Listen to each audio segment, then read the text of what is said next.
Masa depan pendidikan usai pemangkasan anggaran. Ini artikel dari Detik.X. Efisiensi anggaran di ranah pendidikan dianggap terlalu besar. Sejumlah program prioritas pendidikan berpotensi terhambat. Saya tidak mau membaca artikel yang ini karena tentu teman-teman bisa baca sendiri. Ada hal yang tentu perlu kita tekankan ya. Ini anak emas anggaran tidak dipangkas, ya udah biarin aja gitu ya. Kita fokus saja sama Kementerian Pendidikan Tinggi tentunya ya. Kita mulai baca dari yang ini. Yang disayangkan, efisiensi juga menyasar pada sejumlah kementerian yang berdampak langsung pada masyarakat. Dua diantaranya kementerian yang membidangi ranah pendidikan, yakni Kementerian Pendidikan Tinggi, Sains dan Teknologi serta Kementerian Pendidikan Dasar dan Menengah. Apalagi pemangkasan di dua kementerian itu terbilang cukup besar. Kemendikti-Saintek 22,54 triliun dan Kemendikdasmen 8,4 triliun. 8,04 triliun aja sudah besar sebenarnya ya, apalagi 22,54 triliun. Ini tentu pemangkasan yang luar biasa, bahwa sektor pendidikan tidak menjadi bagian dari transformasi kebijakan di tahun 2025.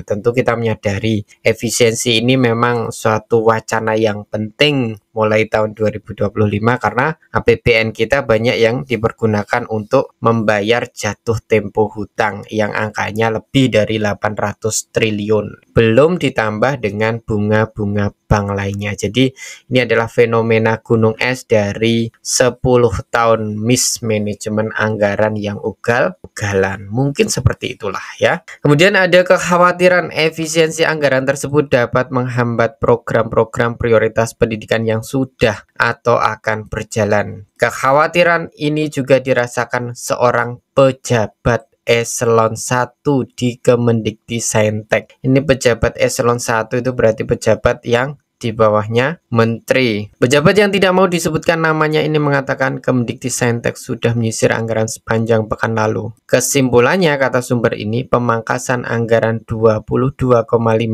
triliun masih terlalu besar. Bukan masih terlalu besar ya, tapi ini ya memang pemangkasan yang kelewat batas. Tidak tahu postur-postur programnya, kemudian langsung pangkas, asal pangkas segede itu kan luar biasa gitu ya. Memperlihatkan bahwa fokus tidak lagi pada pendidikan.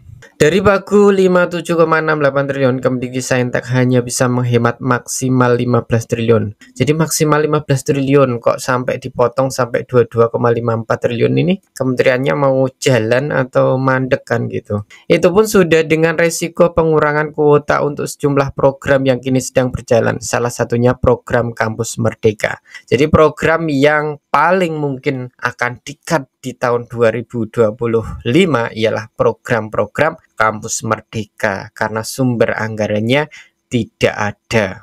Dipangkas sepertiganya atau sekitar 30% lah, ungkap sumber ini. Apalagi pemerintah memaksakan pemangkasan tetap 22,54 triliun. Sambung sumber ini, program-program lain juga berpotensi terdampak. Kalau potongannya 15 triliun, mungkin Kampus Merdeka aja yang hilangkan gitu ya. Tapi kalau sampai 22,54 triliun ya, misalnya program penguatan pendidikan tinggi vokasi, peningkatan mutu perguruan tinggi, peningkatan angka kasar sekolah, dan beasiswa kartu Indonesia Pintar Kuliah itu jelas akan terdampak. Kenapa kok bisa terdampak? Lah, sebab sebagian besar anggaran Kemendikti-Saintek tahun ini sudah dialokasikan untuk gaji ASN 15 triliun dan tunjangan kinerja 2,5 triliun, artinya 17,5 triliun.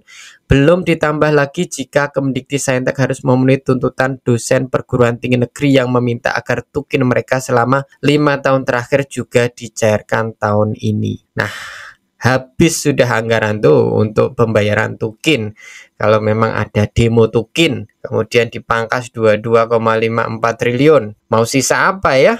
KIP kuliah kira-kira tinggal berapa gitu ya. Dengan gaji tukin dan efisiensi saja anggaran Kemendikti-Saintek hanya tersisa 17,76 triliun. Sekitar 7,7 triliun dari rupiah murni, sisanya dari dana hibah. dari dana hibah loh ya. Multiplier efeknya besar, ada yang mungkin putus sekolah, mutu pendidikan yang tidak meningkat, dan tingkat pelayanan berkurang, ungkap sumber ini. Maksudnya ada yang mungkin putus sekolah, gimana maksudnya Kak? Ya berarti kan kuota KIP kuliahnya berkurang kan gitu ya. Jadi misal targetnya 200.000, gara-gara anggaran dipangkas segitu, kuotanya tinggal 50.000 kan kacau. Pasti banyak yang tidak lanjut kuliah.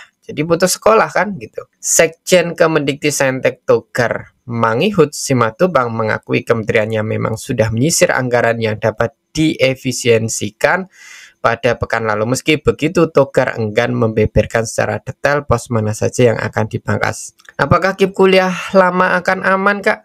Ya semoga polemik anggaran ini nggak sampai bulan Maret ya. Kalau sampai bulan Maret kemudian anggaran masih diblokir Kementerian Keuangan, nggak clear-clear ya, ya pencairan bisa molor kan gitu. Kenapa kok nggak cair? Anggarannya masih diblokir. Kenapa kok IKN nggak lanjut? Anggarannya diblokir gitu ya.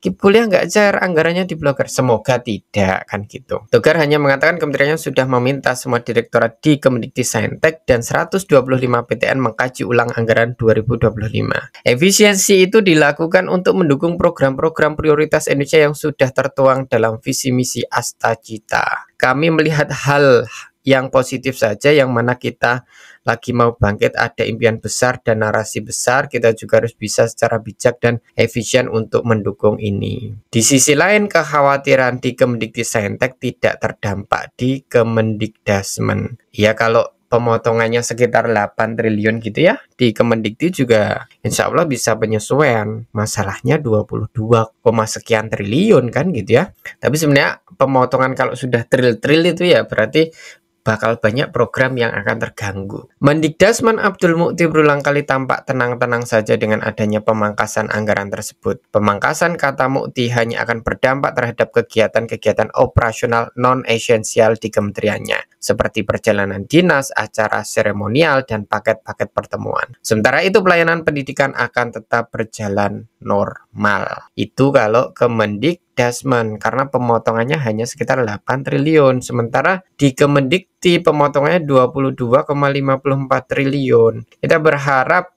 akan ada kabar kepastian apakah KIP kuliah 2025 akan terdampak sangat besar, tetapi yang pasti program Kampus Merdeka akan terdampak signifikan. Kita tunggu dalam beberapa hari ke depan update berkaitan dengan anggaran Kemdikti.